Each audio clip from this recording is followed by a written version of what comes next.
Bottle. Breath of the Arbor. Perfume from Sunbrag. Looks expensive, too. Who's there? Stop!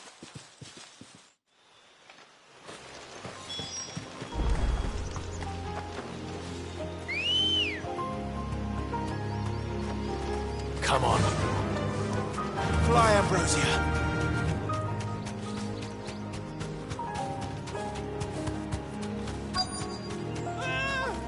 No! No! Hang on! I'm coming!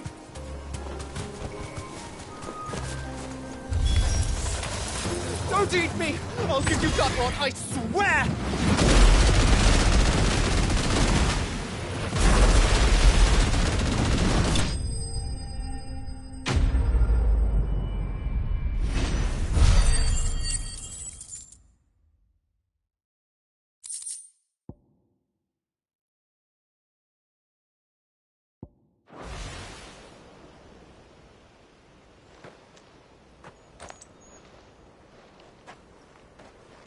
Are you all right?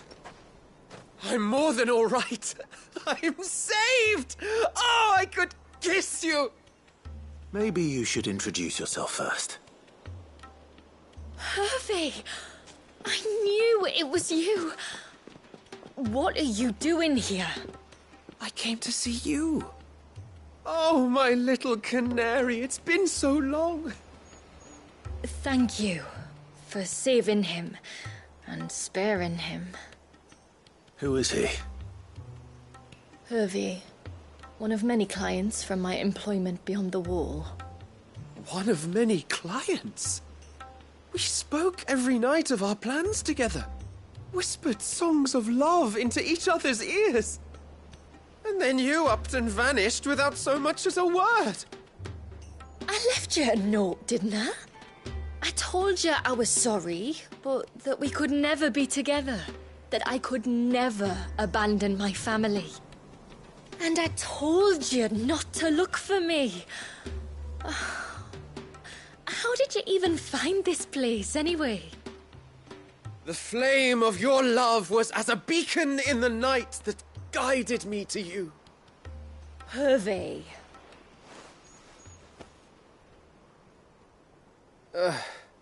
I was walking by the coast near Northreach when I saw a lady who looked like you. Eyes like the ocean. Hair like the driven snow. The next moment, she and her companions were jumping in a skiff and sailing out towards the wave. So I, borrowed the nearest boat and started rowing. It must have been Shula bringing us here. So what? You rowed, found a nose how many leagues across the bay, simply because you saw a woman with white hair. And as I did, the skies changed from a dull and hopeless grey to a bright and benevolent blue. That was when I knew for certain that my little canary was close. Oh, why did you come? You should have forgotten me, as I tried to forget you. I cannot leave my people, Hervé. And now that you know about this place, neither can you. We must return to Haven and accept my family's judgment. I'm to meet your family. Oh, my little canary.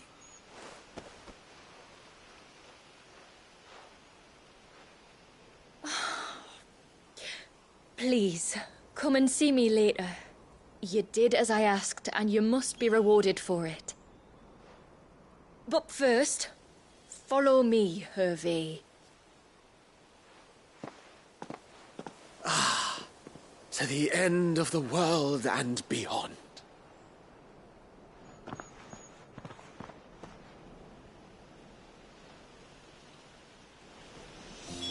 He should never have found this place. How could I be so careless? Don't blame yourself. I doubt anything could have kept that man away.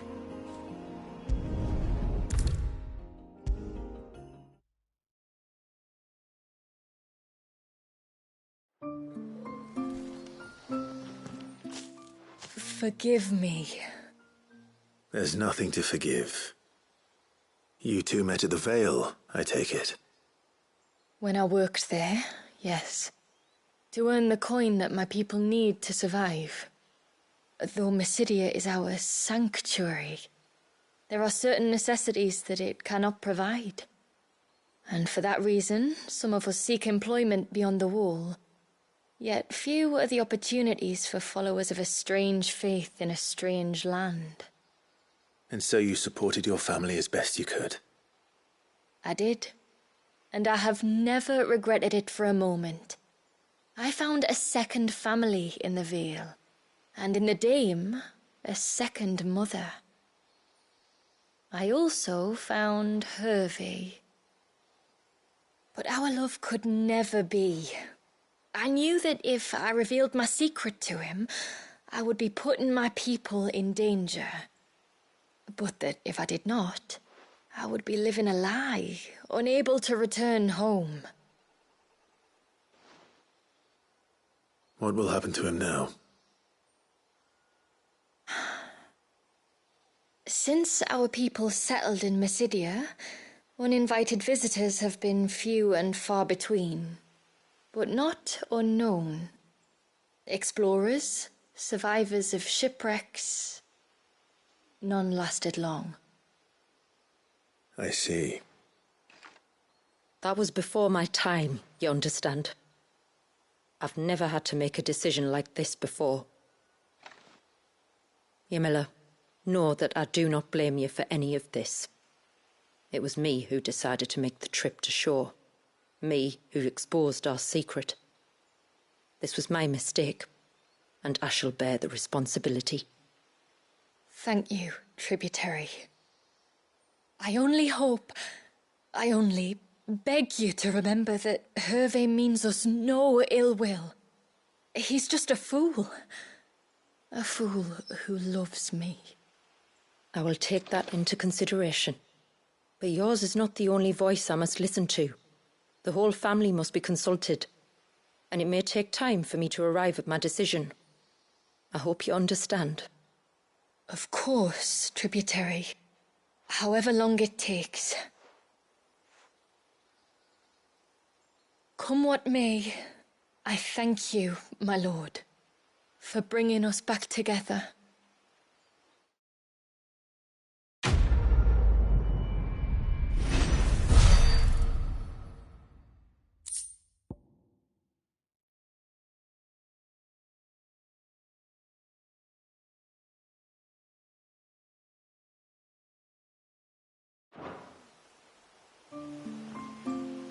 I left Hervey because I couldn't turn my back on my family. And now his life hangs in the balance. I don't care what happens to me. Now I've found my little canary, I'm not going anywhere.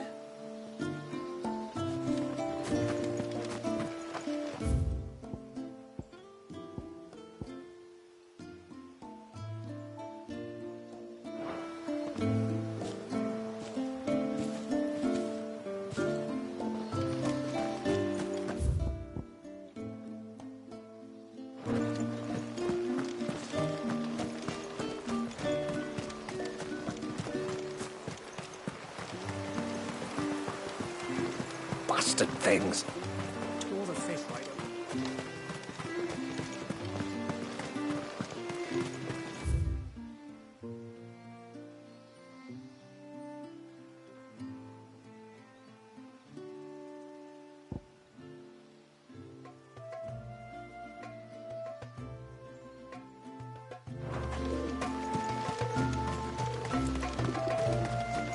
And once everyone left me. After the fall of our ancestor's mother crystal, the motes of water wandered the twins.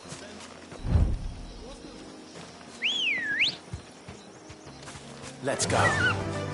Yeah!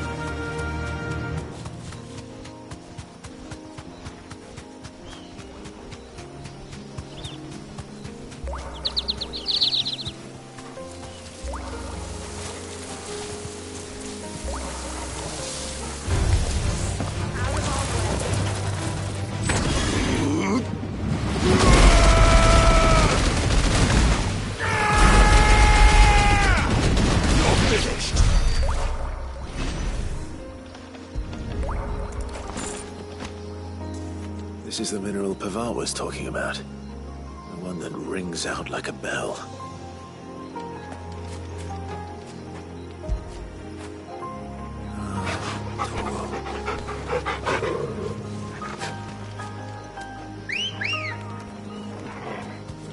Ready, go? Run like the wind.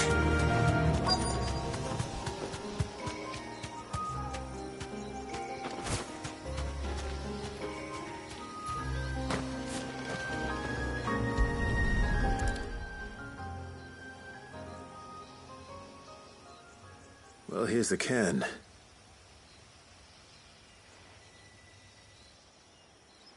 But no sign of Nasef. To the riverbank, then.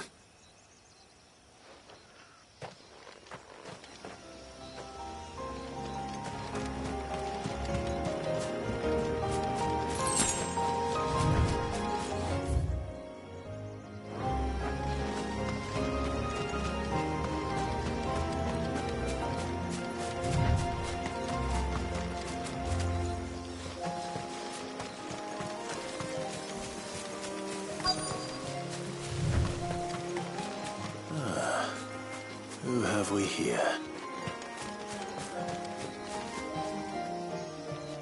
I'm looking for a man named Nasef. Aye, I know him. Takes care of the cans. Wait, you didn't think I was him, did you? Sorry, mate, I'm just out to gym myself a few ibexes. What do you want with the lad, anyway? His friend, Katav, asked me to look for him. Apparently he ventured out to work on one of these cairns and didn't return. Well, that is a worry. You're a hunter, yes? You must know the woods as well as anyone. Can you think where he might have gone? There's a bridge further down the path.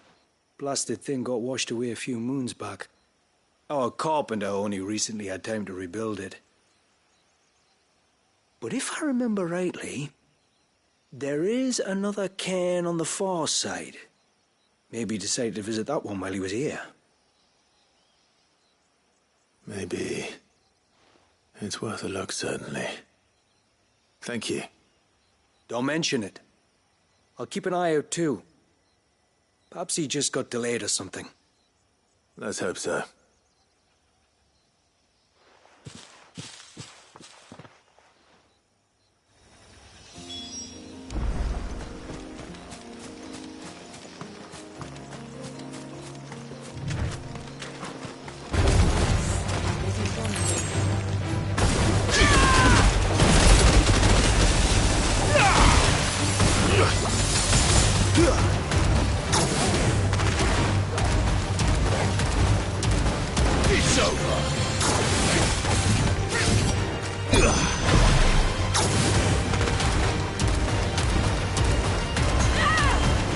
Make it look easy. This must be the bridge the hunter was talking about.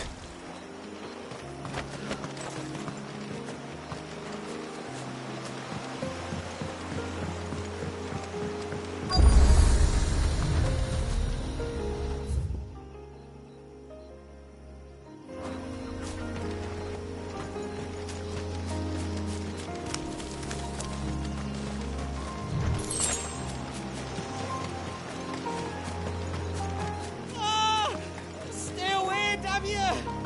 Hold on!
Oh, thank you.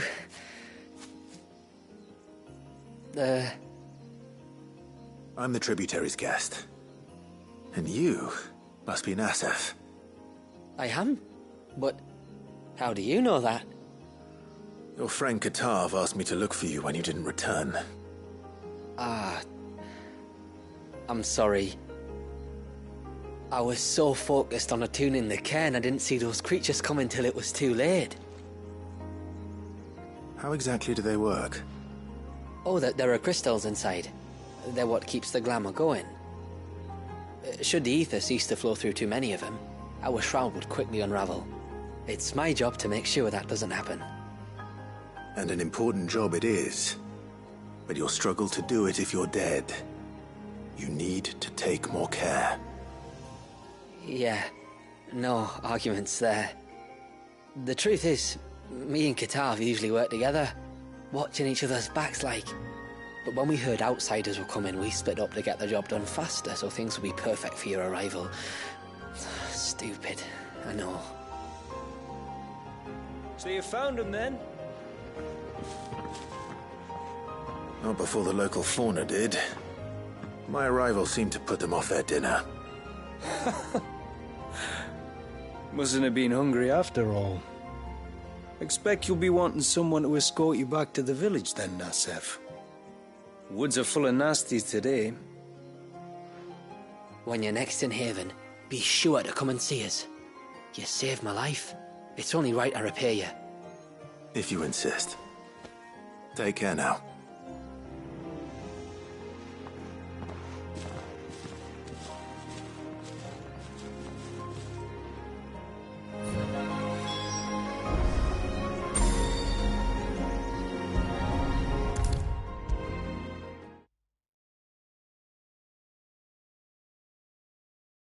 I thought I'd lost you. But you saw to it that I was found.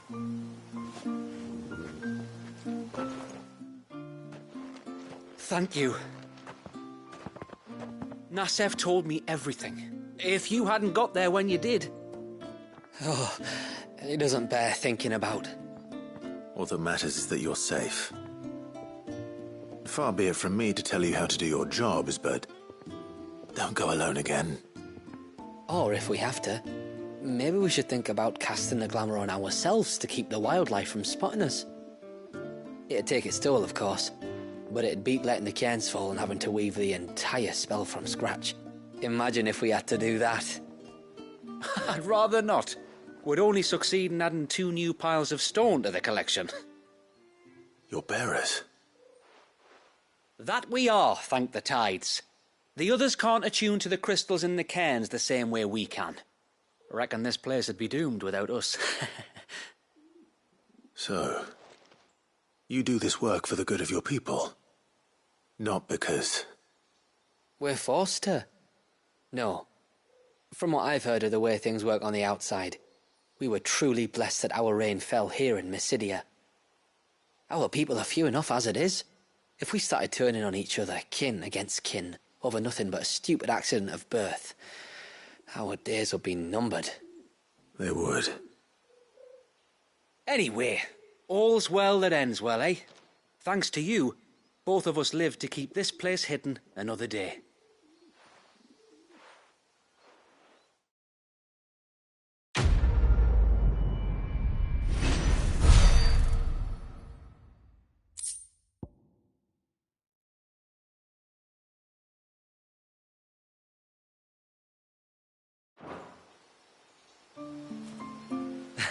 Lovely weather, isn't it?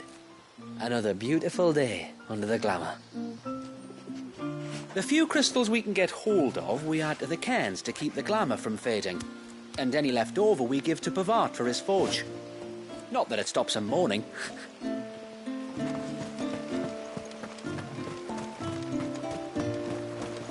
Bastard things.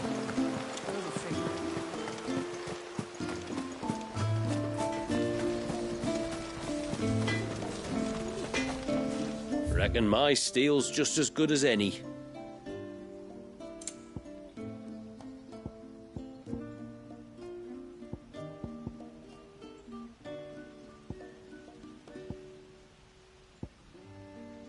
A good tide to you.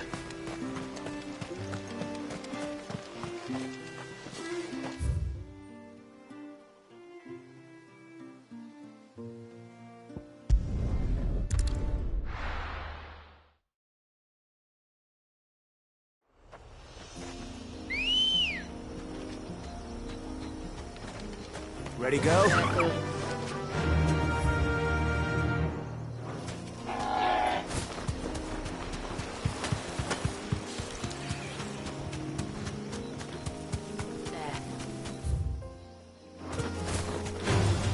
Don't get surrounded. There's a large gate up ahead, and beyond it, a cluster of ancient ruins. The temple, or the Heir of Hours, as my people call it, can only be reached by passing through them. The forest is crawling with life, most of it hungry, which is why we make sure this gate stays shut. Why you carry that impressive-looking axe, I presume? Noticed her, have you?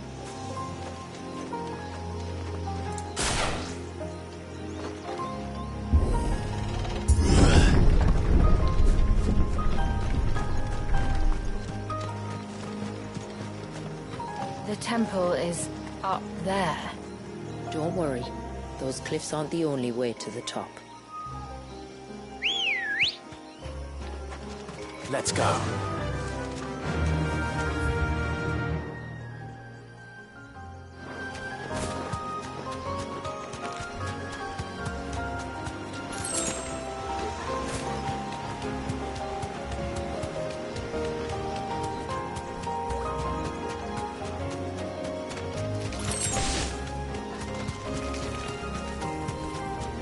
Are these the ruins? Yes. As far as we can tell, they're part of the same complex as the temple itself. To think of all the people who must once have lived here.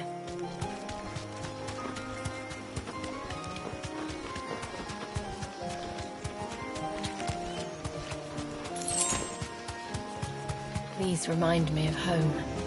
You're from the north, then? Yes. And no. I see.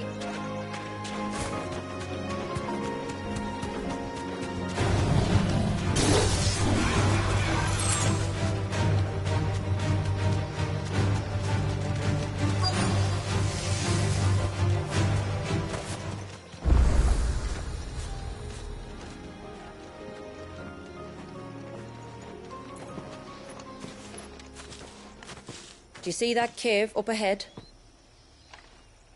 Whoever lived here carved a flight of stairs into the stone within. A way to the top. And whatever it is that awaits us there.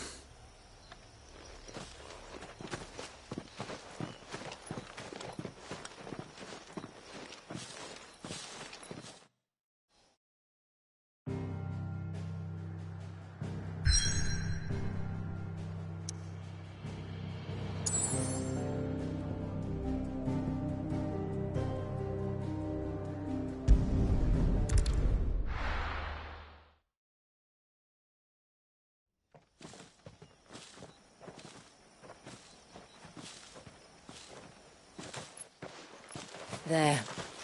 The temple that time forgot.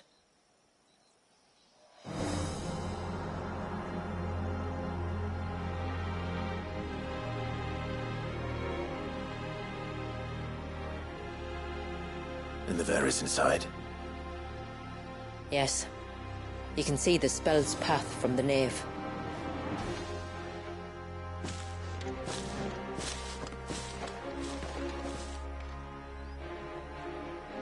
What is it? I don't know. It's probably nothing.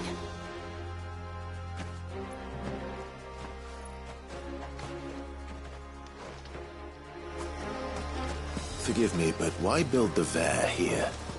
The spell was originally meant to be cast on Drake's Eye, and this was the only place with an unbroken line of sight.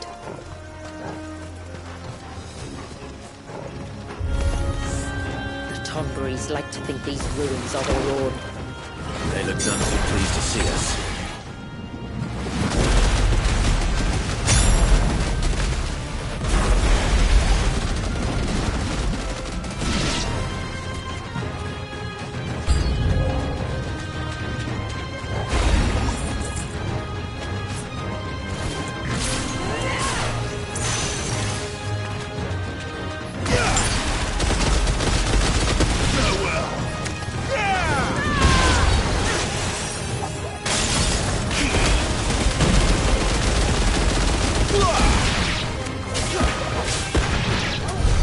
While our numbers dwindle, theirs seem only to increase, as if they were feeding off our suffering.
than welcome to us.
That could have been worse, I suppose. Aye, well, if the forest's taught me anything, it's that there's always something worse.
closed out the nave. Just inside the dome, yes. But it's what's out here that worries me.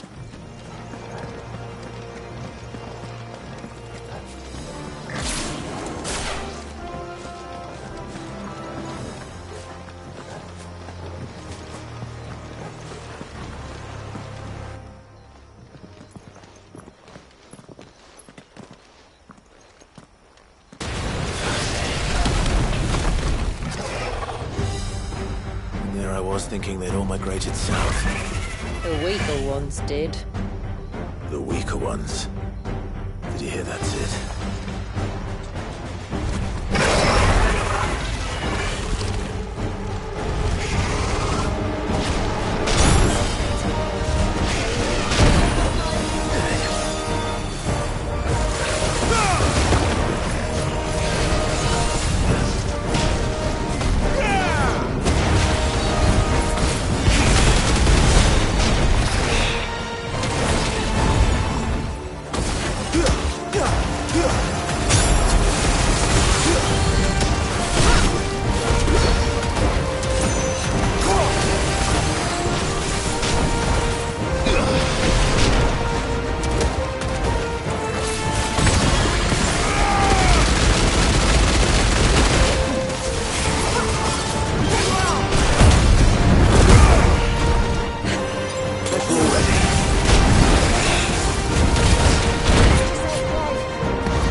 frozen.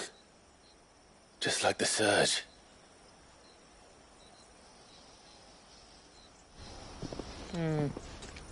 Another of my ancestors' sins. Shall we?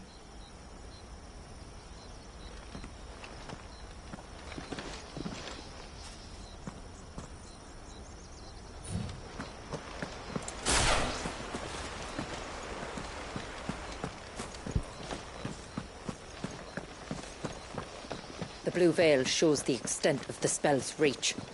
But I can feel its ether from here.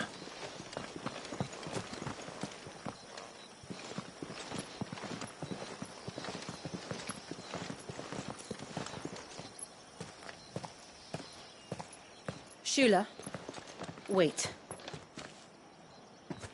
Before we cross the threshold, I'd like to know a little more about how these magics work. I assume we'll be safe from their influence. We won't grind to a halt, if that's what you mean. The spell only affects the things that were present at the moment it was cast.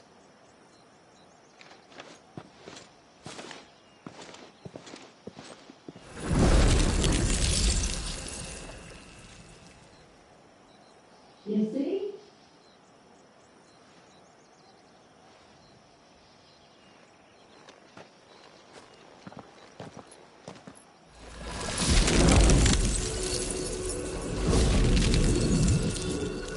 But if we can enter, that means other things can as well. Like the ones we saw on the way here. And worse, probably.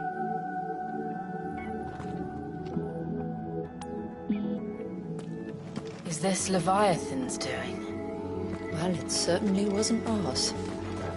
When he realized my ancestors were attempting to cast a spell from here, he made to destroy the temple. And almost did by the looks of it.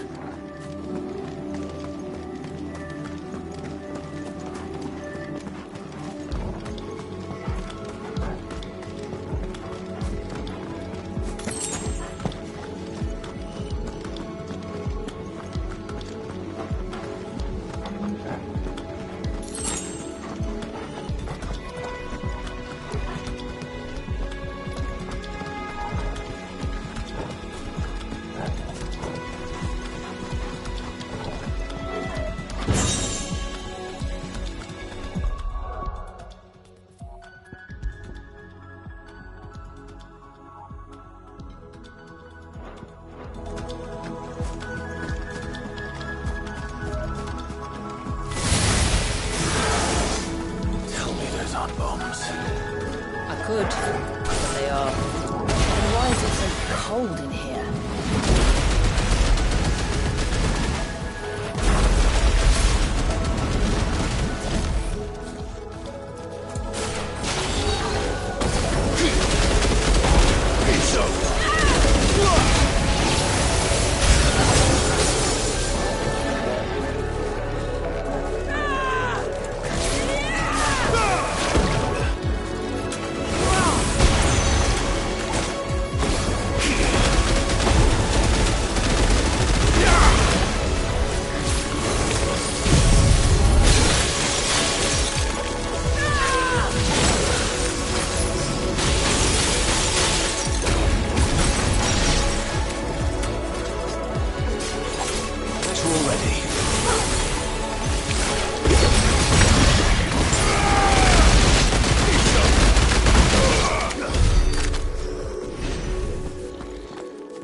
place must have been like before the attack? This would have been a hall of worship. There was something similar in my father's keep. The priests would deliver their sermons from the dais. Your father?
Just let us pass. It's all right. We'll get through this.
One last climb, then.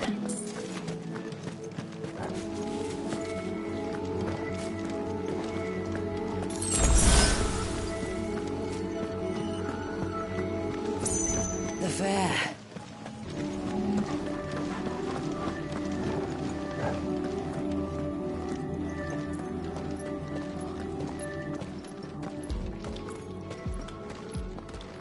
by the Founder.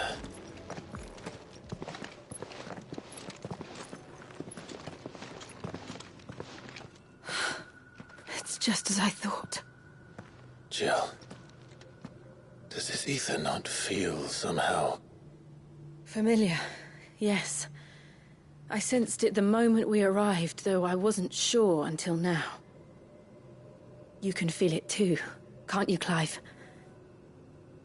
She's calling us. You don't mean the witch? I do. Though she was more than that. Much more. She was a dominant.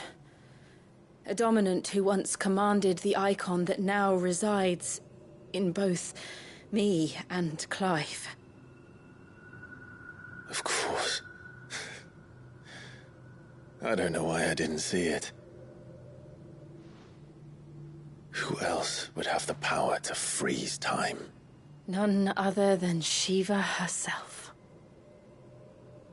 But for her ether to endure after all these years, it's almost as if...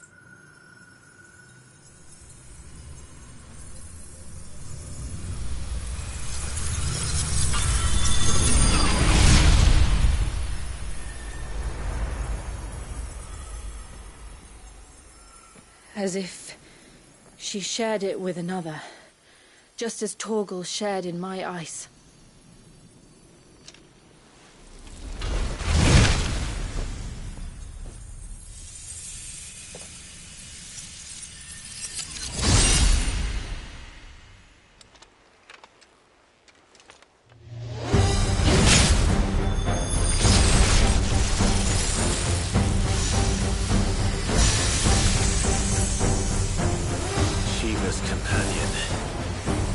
Something tells me he's not as friendly as us. Our ancestors never warned us about this. It wasn't left here for them. I doubt they even knew it existed.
sooner die than fail its mistress.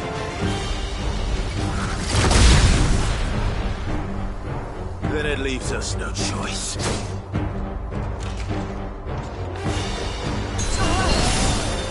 find out.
Now let's destroy it.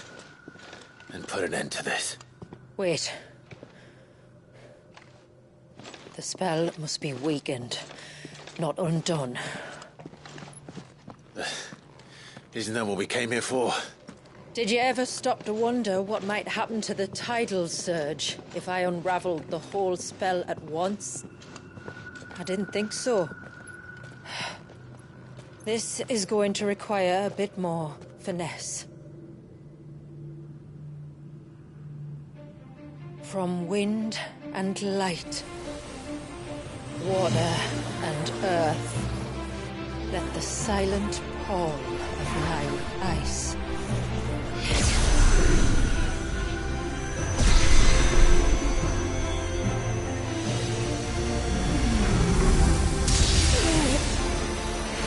There's too much ether.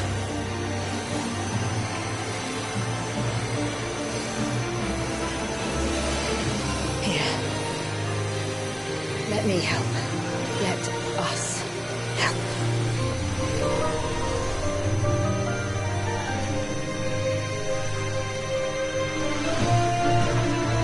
Almost.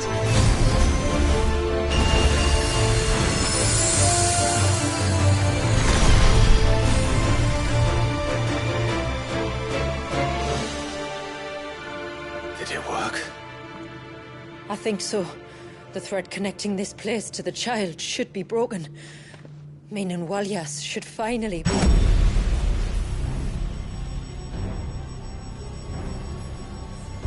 Free once more.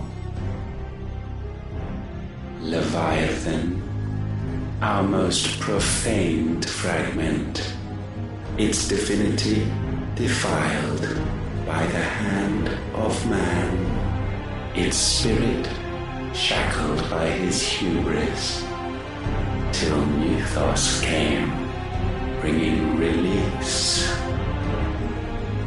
Now, let the sins of man be redeemed by the hand of the servant of God.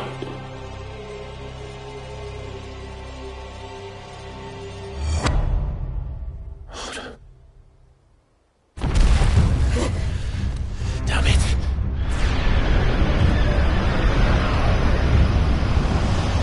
It's happening. Isn't it? It is. What is? What's going on? Precisely what we feared. Leviathan is out of control.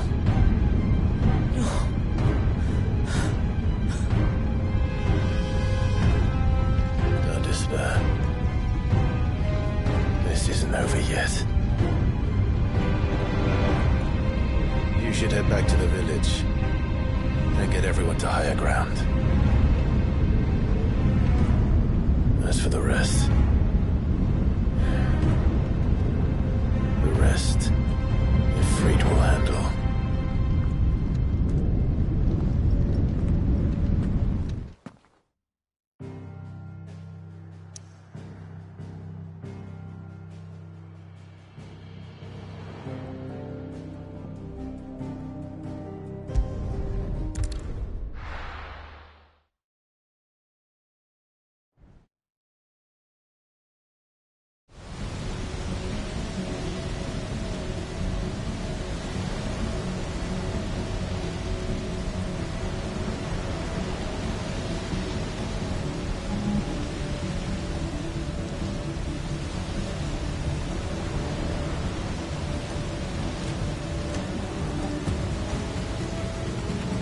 After 80 years of imprisonment, I'd be angry too.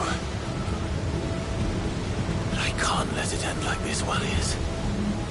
It's time for you to come home.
all right. I heard you the first time.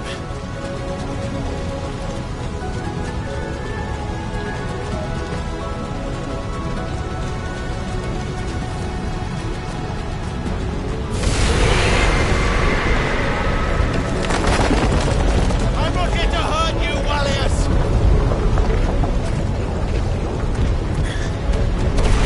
Fuck.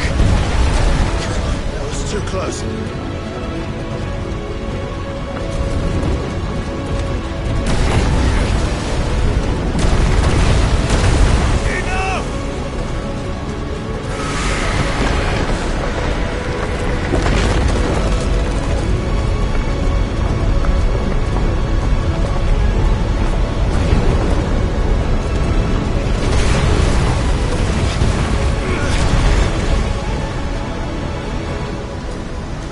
Come on, then.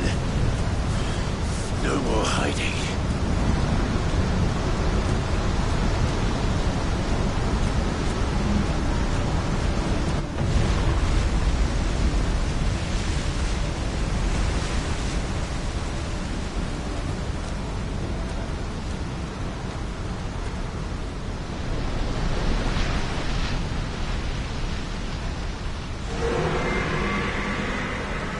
Warriors!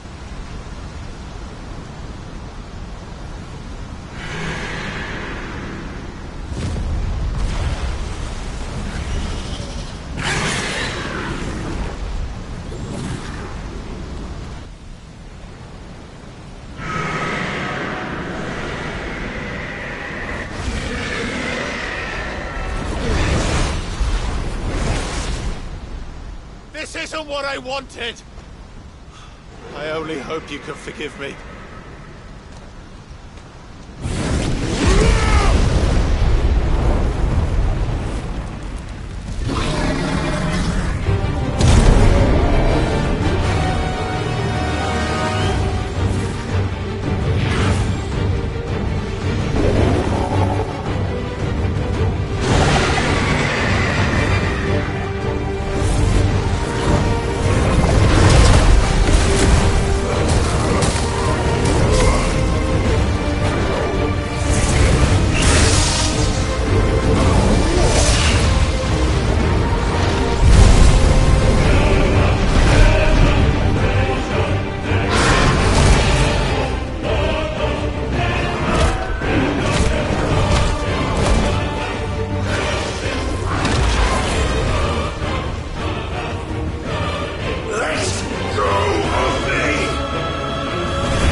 right, Leviathan.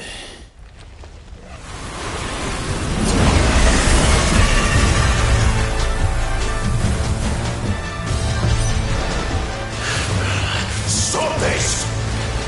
I'm not here to play!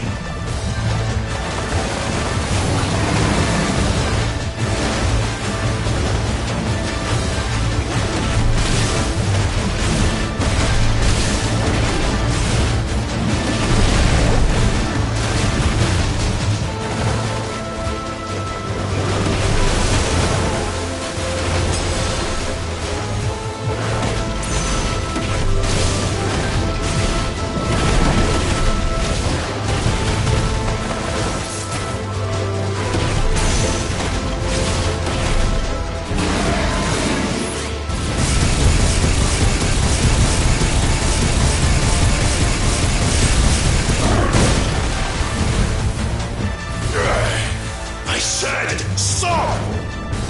This has gone on long enough!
The village.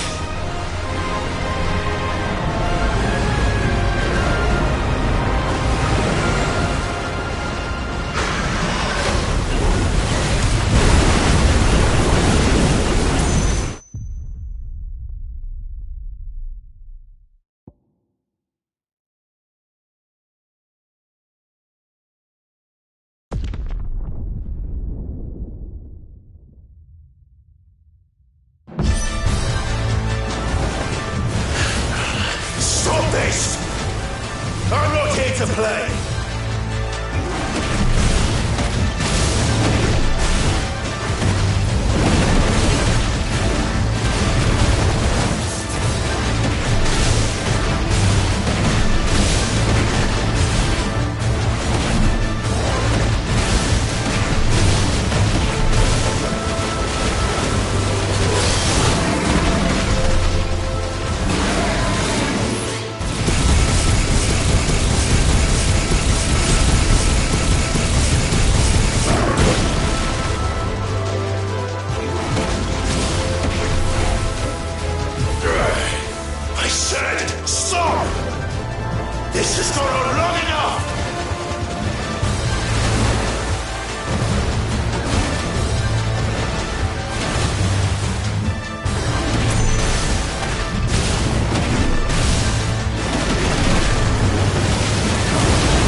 play!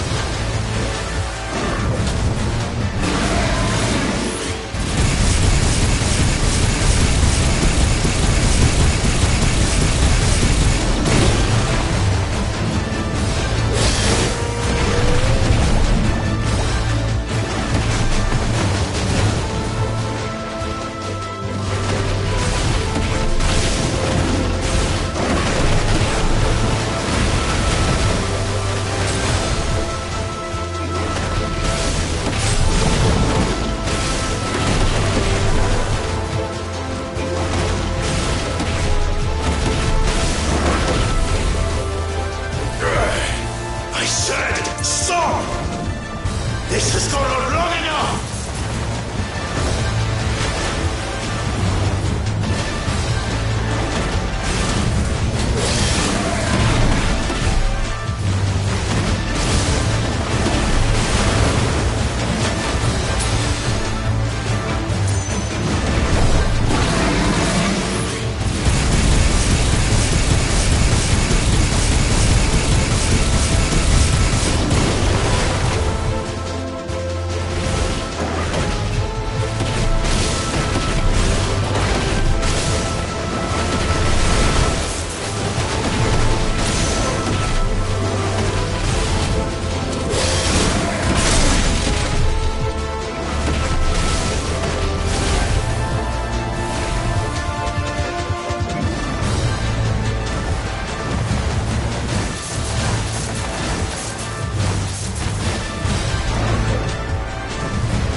The village.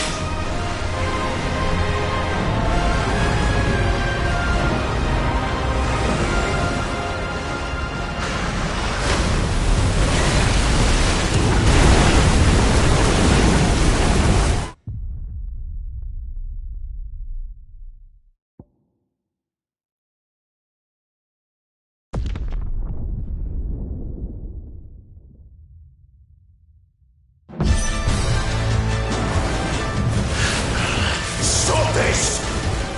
I'm not here to play!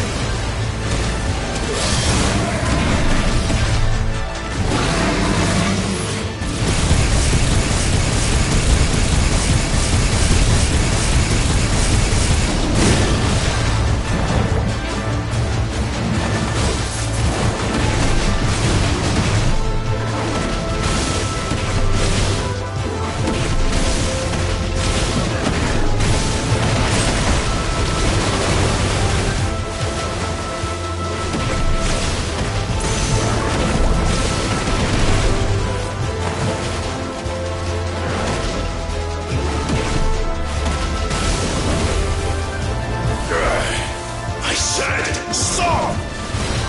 This has gone on long enough!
just full of surprises, aren't you?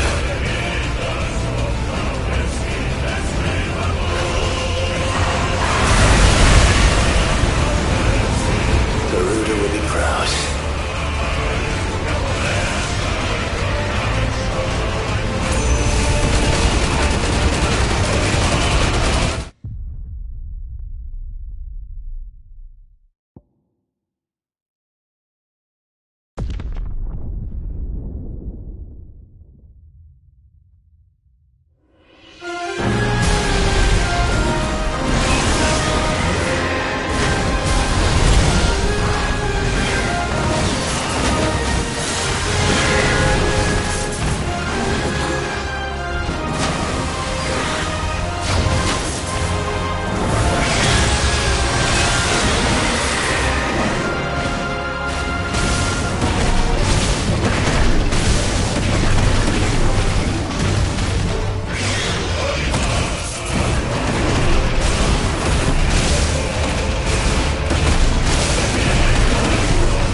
full of surprises, aren't you?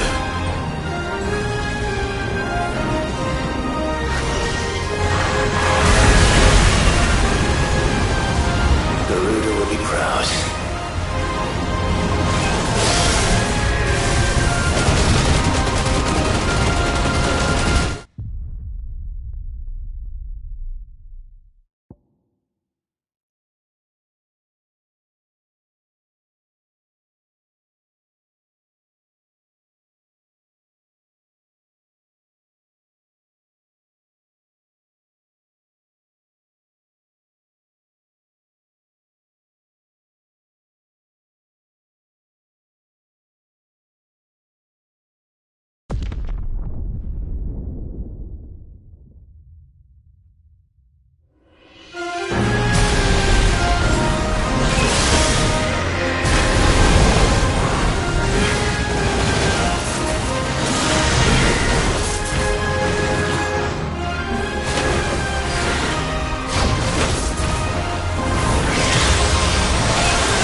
quite a tantrum.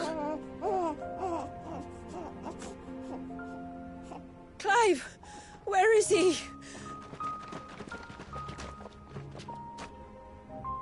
Well, yes.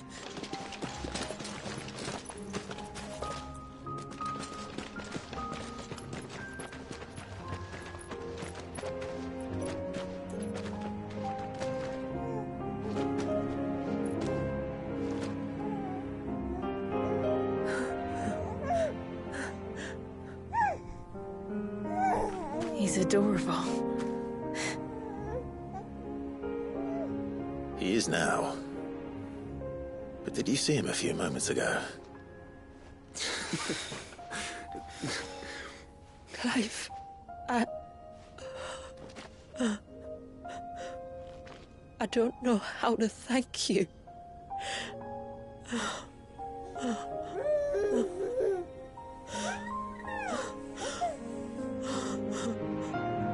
It's all right.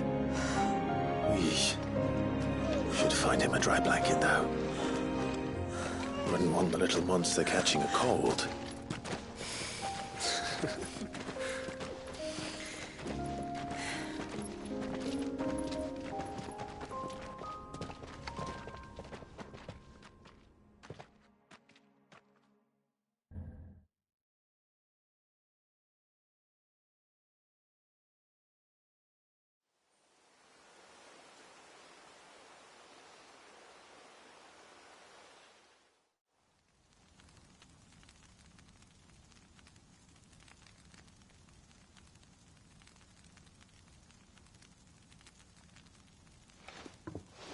There. He's finally asleep. The poor thing had a long day. That makes two of us. So, what happens now? Now? Now, we make things right. How? By providing Walyas what he was denied. A place to learn and grow. A family to love and protect him. So that one day, when the wounds in his heart and mind have finally healed, he might decide for himself how he'd like to live the rest of his life. But until then, I'll stay by his side, come what may. Then he's a lucky boy. And not only because he'll have the best warrior this side of the belt to teach him the battle axe. She'll do her best. Shula, the beast that threatened your home is tamed. The empire that threatened your people toppled. Might it not be time to cast off your ancestors' glamour and retake your place in the Twins? Perhaps. It's not as if we have the crystals to maintain the wall much longer. But are we truly safe? Is the world truly ready to accept us for who we are and what we believe? If I remember rightly, you and yours still choose to remain hidden, do you not? We do. Well, your people will always be welcome in Haven, regardless. As will yours in the hideaway. We're allies now.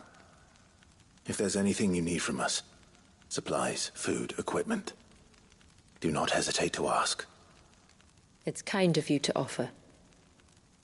But we'll manage, just as we always have. Besides, I suspect you'll be needing everything at your disposal if you're going to save the world.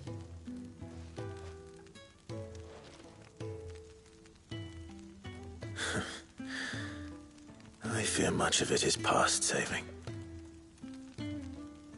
The best we can do is strive to turn what's left into a world where we can all live as equals.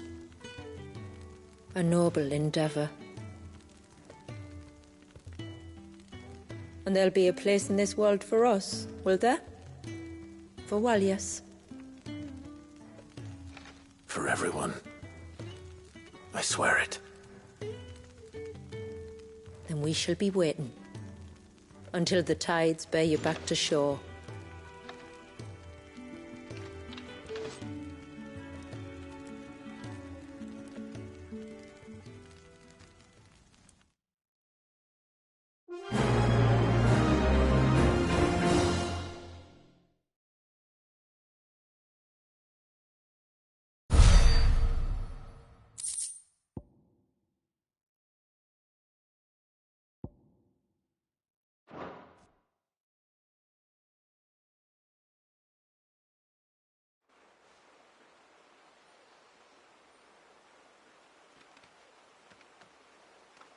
Do you think he'll be all right? Well, yes. Only time will tell. But I can certainly think of worse places to spend one's childhood. The Moats of Water are a fine people, and they will take good care of him. Up by the Vare, Ultima spoke to me. She called Leviathan his most profaned fragment, and told me to redeem the sins that had laid him low.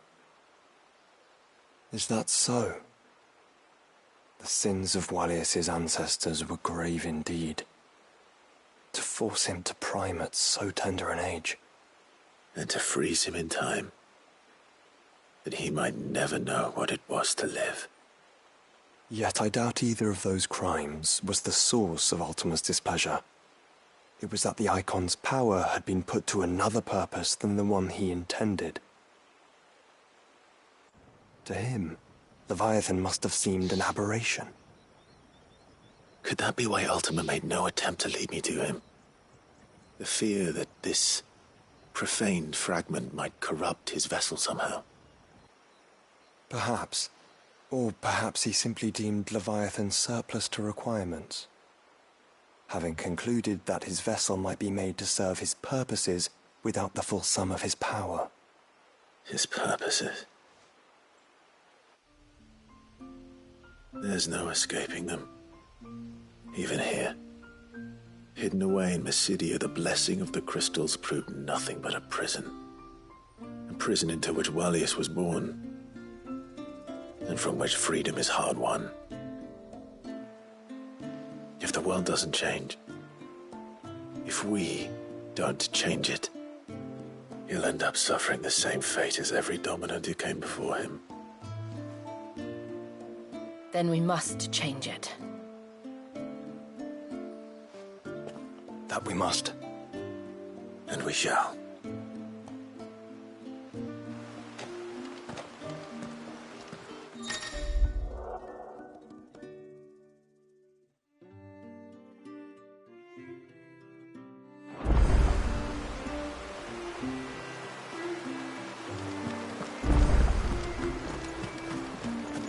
It is good to have him back. But how do we know the lad won't summon another flood? We don't. So we'd better not give him cause to, had we? My friend, I have news. I think I might have found a way to break Talor's curse. Go on. Well, after listening to the village elders and scouring every likely-looking tome in the library, I learned that not all Tombries are the same little green menaces we know and loathe. Apparently, a chosen few live to incredible ages and grow to many times the size of their counterparts. The folktales hold that it's the very eldest of these, the Tombury kings, who weave the curses, and that their magics bind their victims to them, that they might continue to feed on their pain. So if we slay the one that cast the curse, the feeding will cease. But that was my thinking, yes. Though I doubt it'll be easy.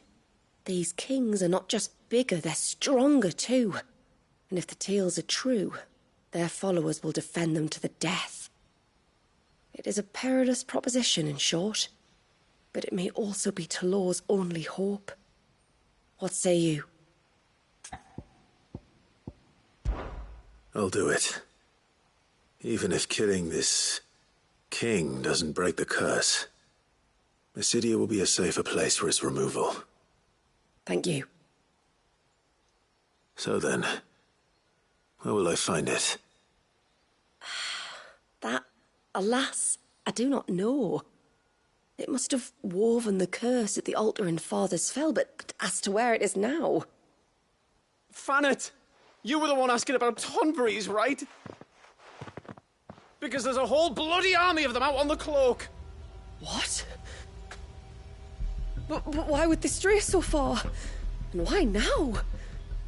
There's only one way to find out. I'll head up the mountain and see what's going on. Right. Thank you. And please, be careful.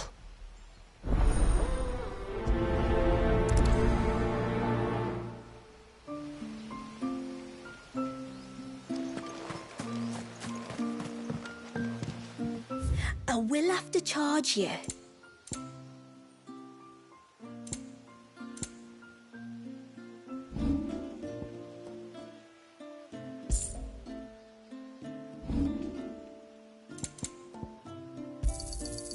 May it serve you well.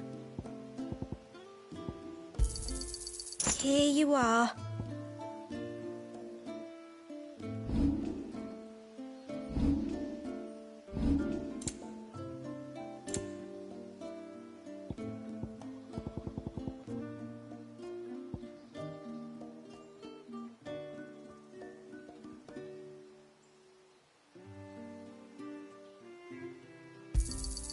This is all we can pay.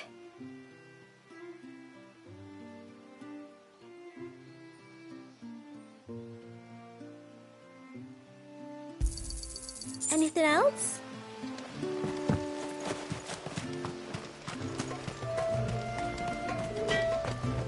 What is it you want?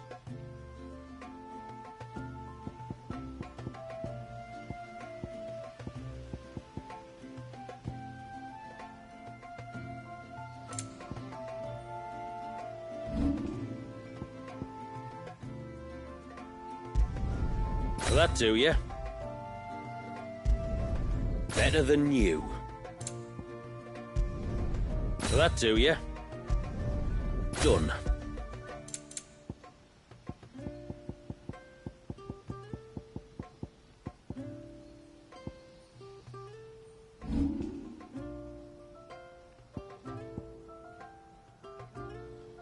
Till next time, then.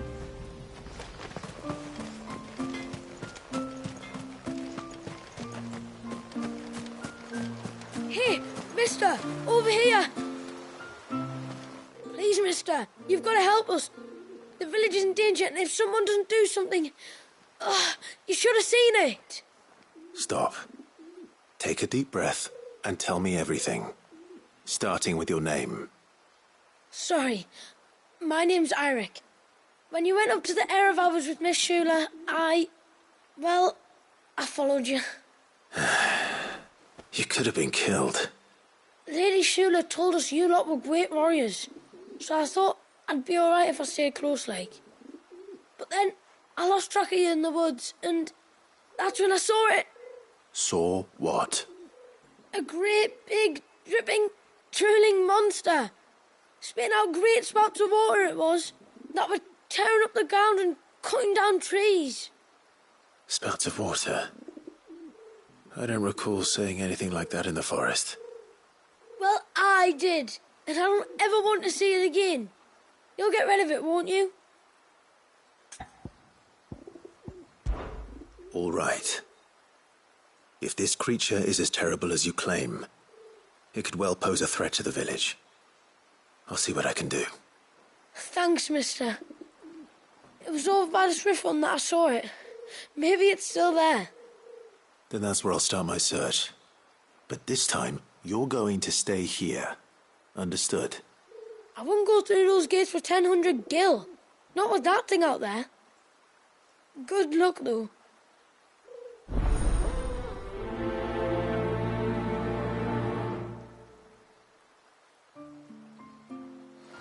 It was near the Swift when I saw the monster. You've got to do something.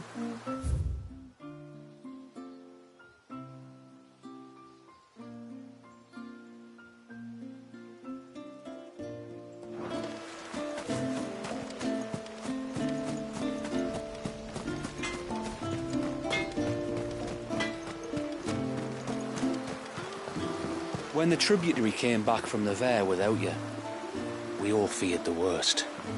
But she and your friends told us not to panic and led us to higher ground, where we waited out the storm while you saved the day. Which makes the lot of you heroes, if you ask me.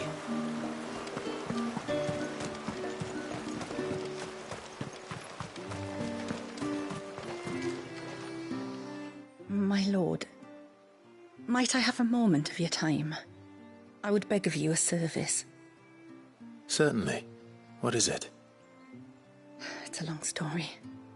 But before we get to that, would I be right in thinking Lady Shula told you about the witch from the north? Yes.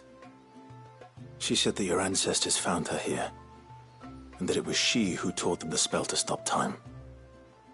She was like Walius, you know. A dominant. The Warden of Ice. My great-grandmother suspected as much. She cared for the poor woman when the end was near.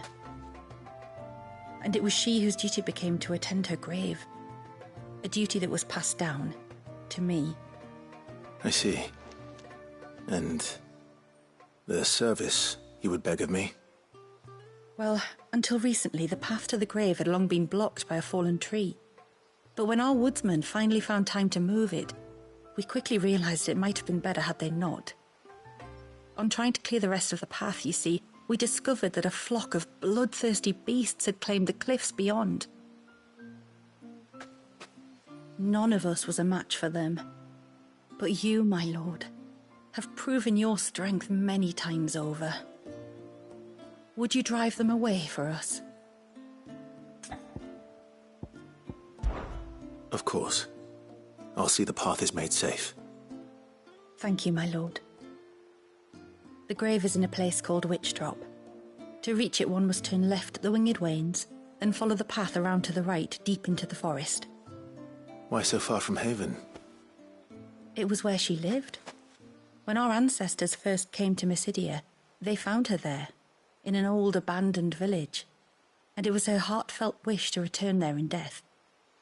So when she passed away, my great-grandmother had a stone erected for her on the cliffs overlooking the place she once called home. How thoughtful. Well then, no time like the present. Left at the ships, then round to the right, you said. Just so. Thank you once again, my lord. I will join you at the grave anon.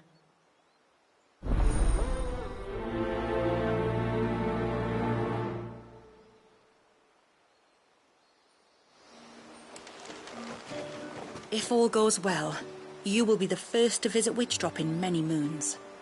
Just turn left at the Winged Wains, then follow the path around to the right, as I told you. It will take you straight to where the fiends were sighted.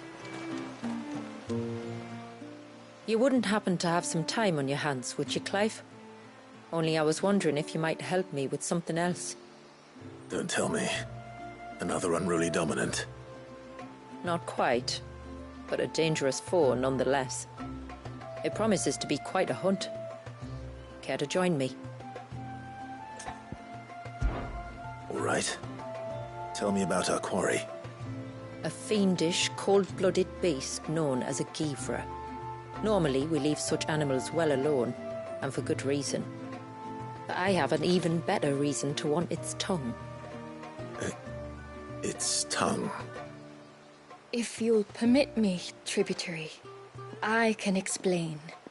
Certainly, Yamila. It's been over a week since me sister gave birth to her first child, yet she still isn't back on her feet. We've tried everything to restore her spirits. Physics and nostrums, the laying on of hands and of leeches, but all to no avail. The healers tell me there's only one hope left.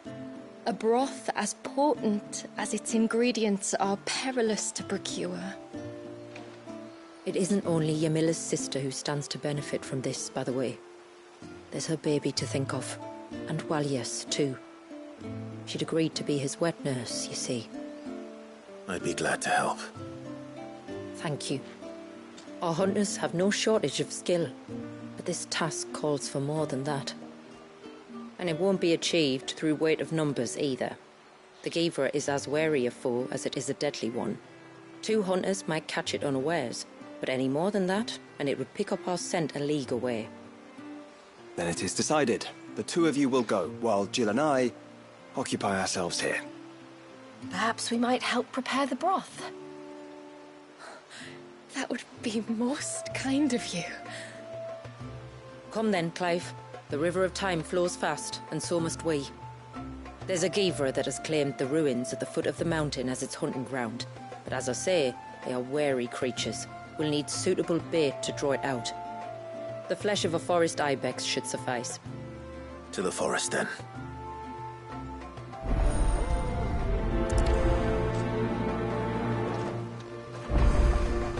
There's nothing a Givra loves more than a fat haunch of ibex.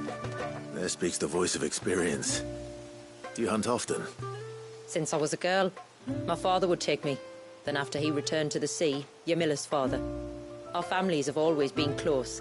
Even if her sister wasn't Walius's wet nurse, I couldn't stand by and watch her suffer.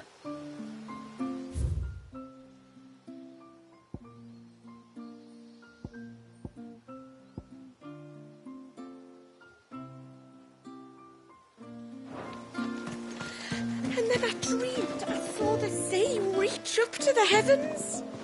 You weren't dreaming, Dewdrop. We all saw it.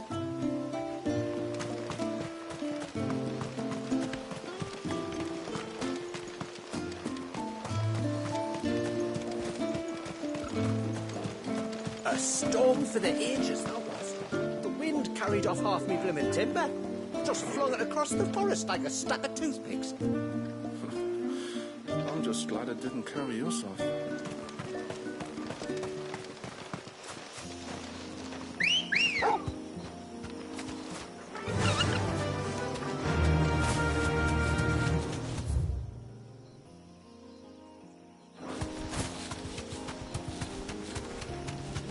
Where will we find them?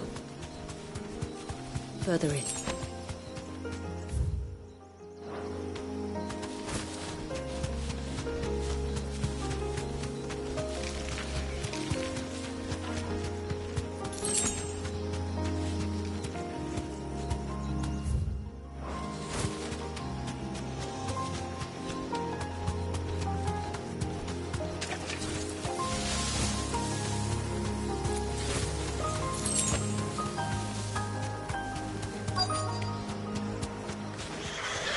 These will do nicely.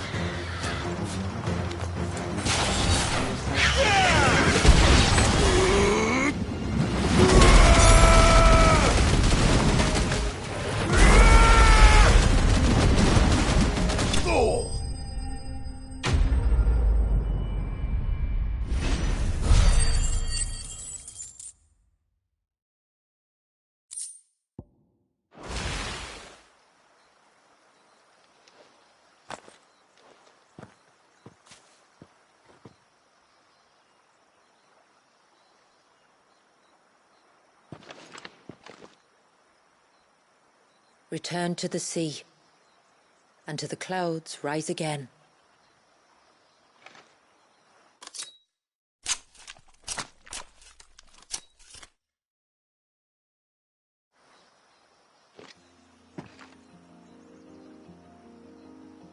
We have our bait then.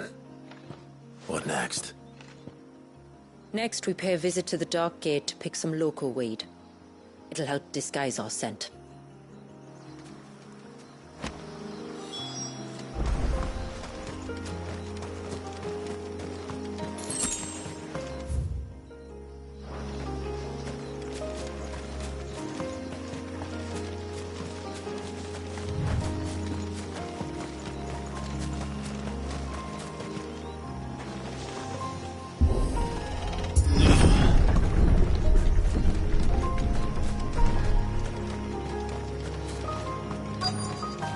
There should be a sprig or two of local weed growing somewhere around here.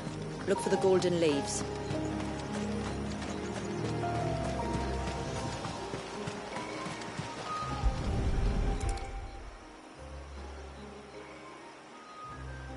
Is this it? Aye, that's the stuff. Crush the leaves between your fingertips and rub them on your clothes. If you insist.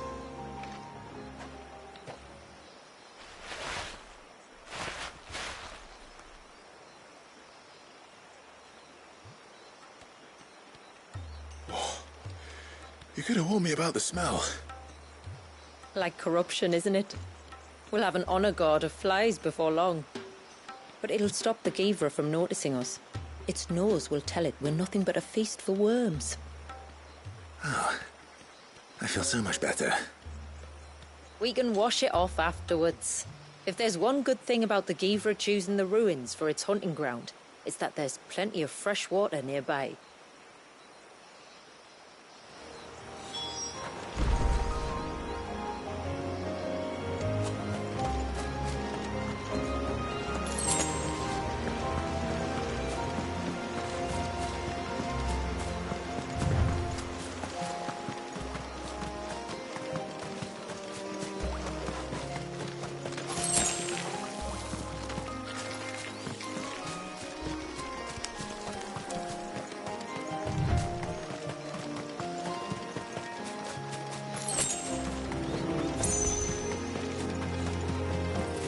Where should we lay the bait? Gavers are creatures of habit. Look for some sign of its passing. It's sure to return to the same place sooner or later.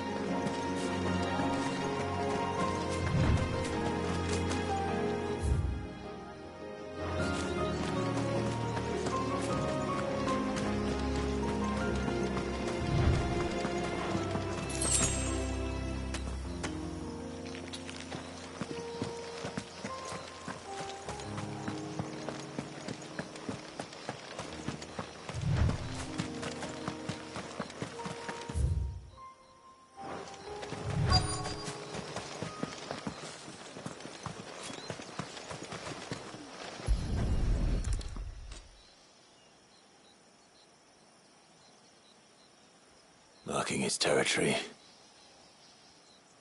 Something was. A curl, maybe.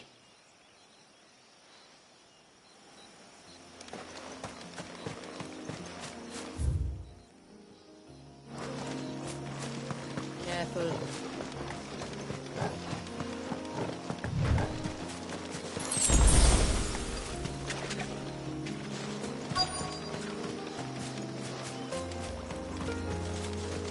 Is that beast rigging?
Has an appetite for these things.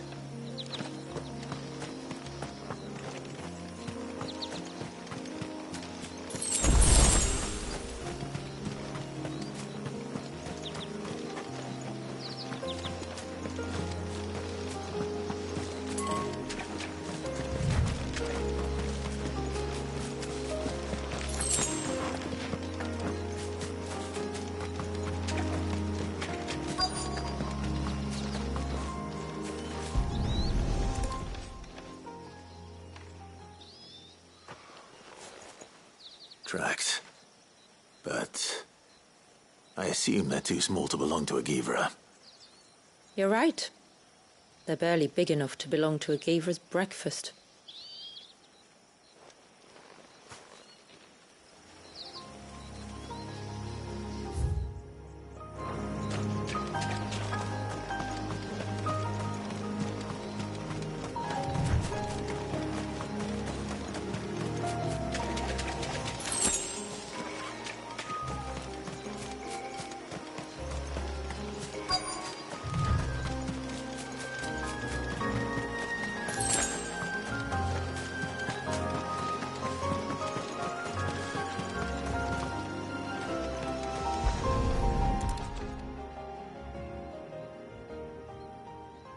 These look like a predator's tracks.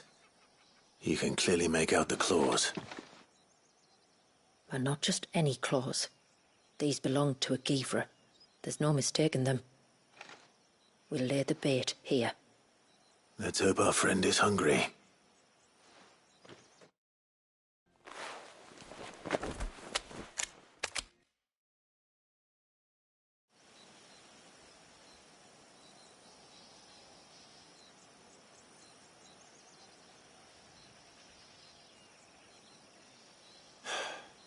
Still no sign.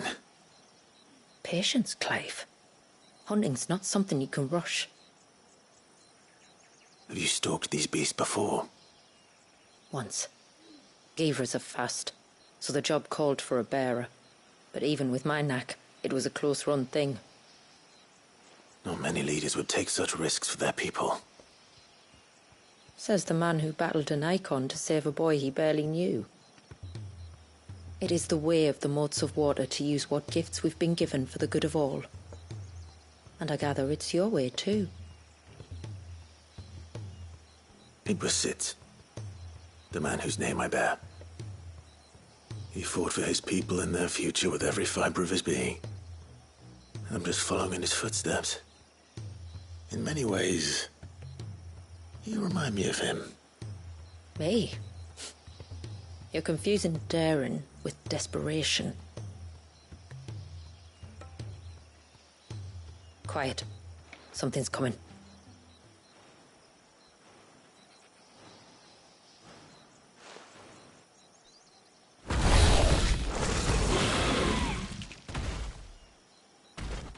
Our guest has finally arrived. Shall we greet him? It'd be rude not to.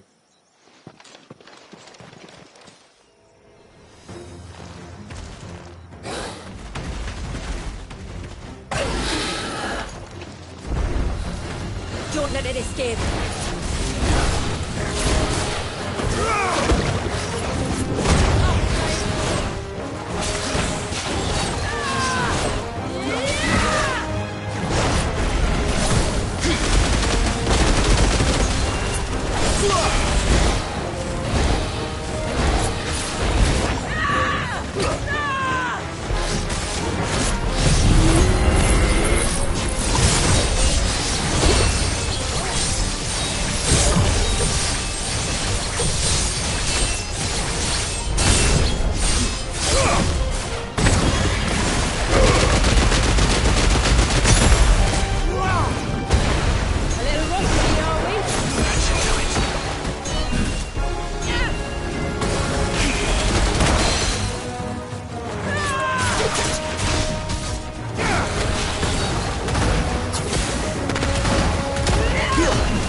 You weren't exaggerating when you said they were dangerous.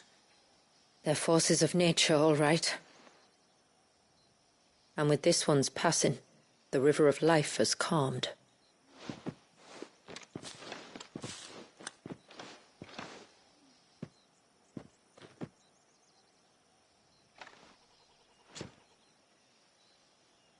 O roaring torrent, son of storms, may your spirit run free in the open ocean.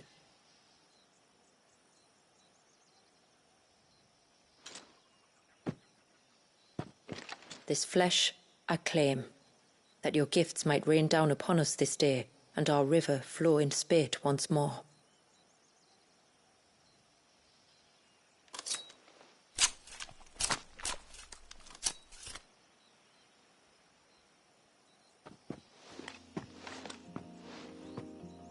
Well then, let's return to the village. We must get this tongue to Ymilla before it spoils.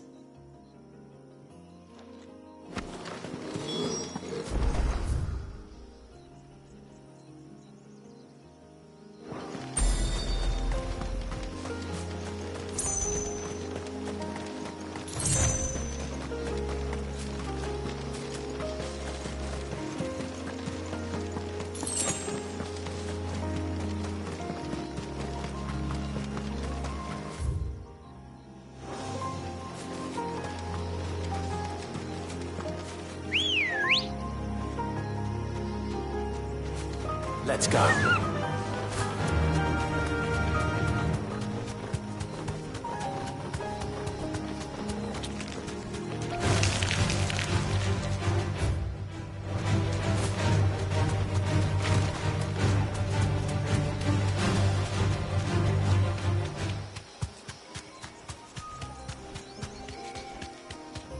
Careful.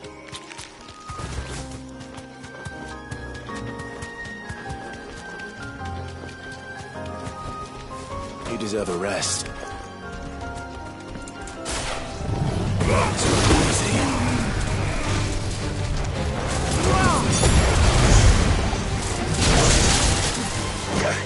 I needed that.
It is good to have him back.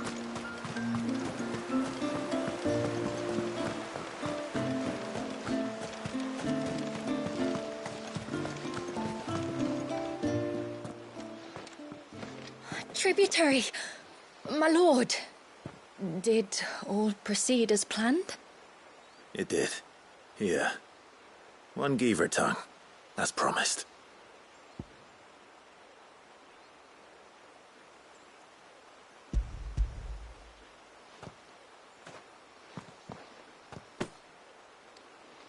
Oh, thank you. I shall add it to the broth at once. By your leave, tributary. If there is anything else that we can do to help, you need only ask. No, no. You've already done more for my family than I can ever repay.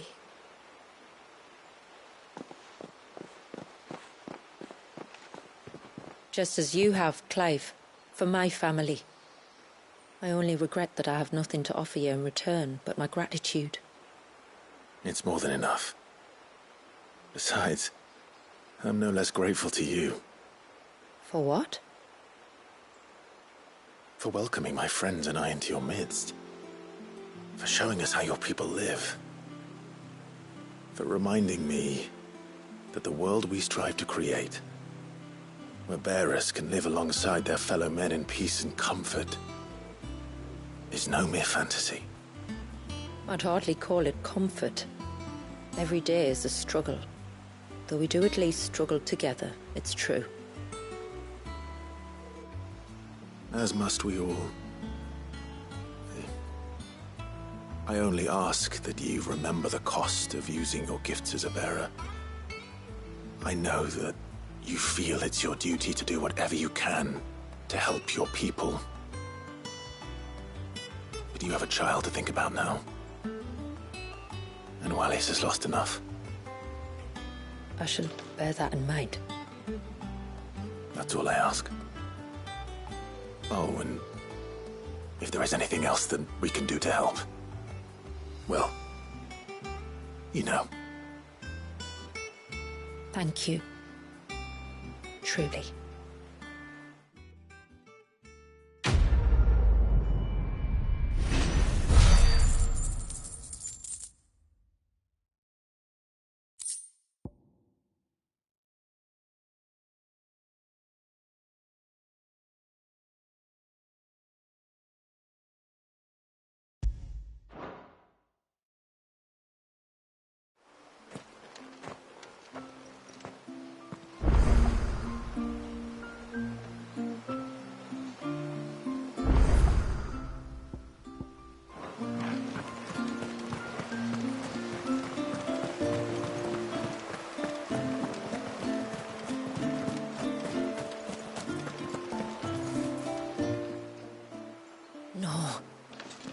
To be him. What has to be who? If you, don't mind my asking. It's not your asking I mind. It's my explaining. But I don't see any other way around it. You see, when a baby is born here, we hold a ceremony to welcome them. The rite of immersion, we call it. But I don't know whether Wallius was ever afforded that courtesy. What is abundantly clear, though, is that my ancestors never welcomed him as one of us. And I want to change that.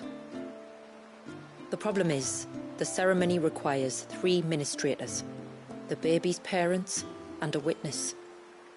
As tributary, the role of witness would normally fall to me, but being Wallius's closest living relative, I must play the role of mother.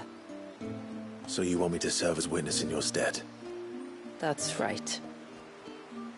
A witness must be a trusty guardian, ready to steer the child through the stormy waters of life and on to tranquility.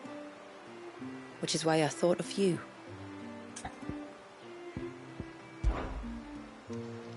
It would be my honor. Thank you, Clive. So, if you will serve as mother and I as witness, who will take on the father's role? I have a younger brother. He should be making ready for the rite as we speak, though whether he is or not. Let me introduce you. Please do. If he's anything like his sister, I'm sure we'll get on famously. I'll bid him come to the Witten Hall. Will you wait for us there? Gladly.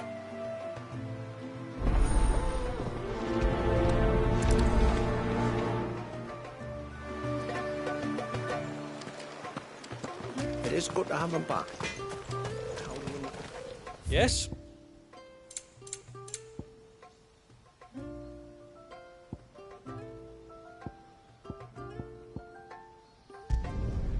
There.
Clive, my brother. If it isn't my old mate Sid! You? So you do remember me, even stripped of my cunning disguise? I'm touched. You two know each other? My friends and I crossed paths with your brother on our hunt for the dusk crystals, during which we saved his life. 3 times, was it? 3, 4, who's counting? All I know is when Shula mentioned she'd called in Sid the Outlaw to help young Walyas, I could be sure that the little rascal was in safe hands. I mean, having seen you in action back at the tower, I know exactly what you're capable of.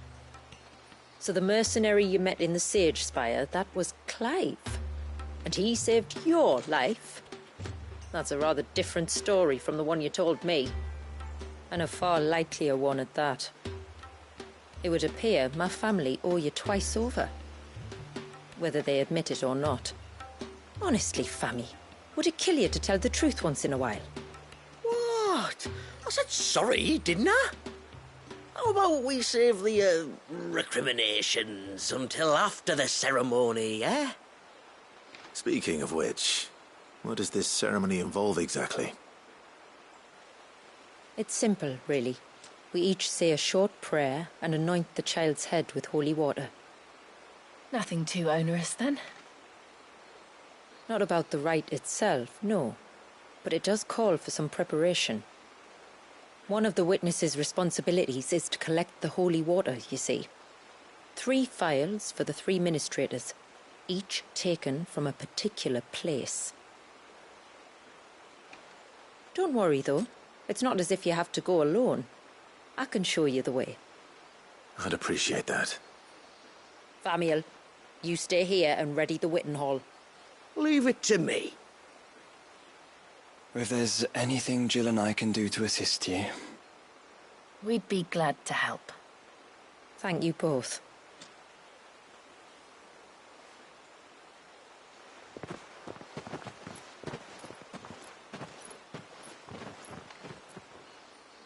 All right then, let's get started, shall we?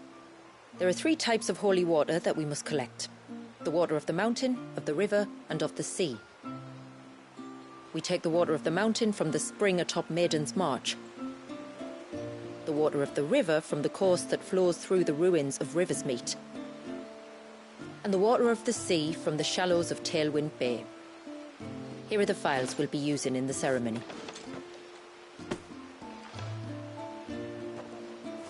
I'm ready to leave whenever you are.